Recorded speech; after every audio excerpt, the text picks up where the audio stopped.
বেপরোয়া লরির ধাক্কা গুড়িয়ে গেল 4 দোকান, আহত ষাটোর্ধ্ব দোকানদার। বুধবার ভোরে ঘটে গেল এক ভয়াবহ দুর্ঘটনা পুরুলিয়া বাঁকুড়া 314 নম্বর জাতীয় সড়কের বিশপুরিয়া মোড় এলাকায়। বাঁকুড়ার দিক থেকে দ্রুত গতিতে আসা একটি মাল বোঝাই লরি নিয়ন্ত্রণ হারিয়ে রাস্তার পাশে থাকা 4টি দোকানের সজোরে ধাক্কা মারে। মুহূর্তের মধ্যে গুড়িয়ে যায় একটি পানের দোকান, একটি ফলের দোকান, একটি সেলুন এবং আরেকটি স্থানীয় দোকান ঘর। দুর্ঘটনায় গুরুতরভাবে আহত হন ষাটোর্ধ্ব পানের দোকানদার প্রভাকর মাহাতো। স্থানীয়রা তড়িঘড়ি তাকে উদ্ধার করে হুড়া গ্রামীণ হাসপাতালে ভর্তি করেন। তার অবস্থা স্থিতিশীল হলেও চোট গুরুতর বলেই জানা গিয়েছে। এই ঘটনার পরেই ক্ষোভে ফেটে পড়েন স্থানীয় বাসিন্দারা। তাদের অভিযোগ, জাতীয় সড়ক দিয়ে দ্রুত গতিতে চলাচলকারী যানবাহনের কারণে প্রতিনিয়ত ঝুঁকির মধ্যে থাকতে হচ্ছে।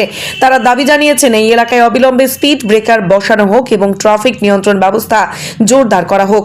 পুলিশ সূত্রে জানা গিয়েছে দুর্ঘটনাগ্রস্ত লরিটিকে আটক করা হয়েছে।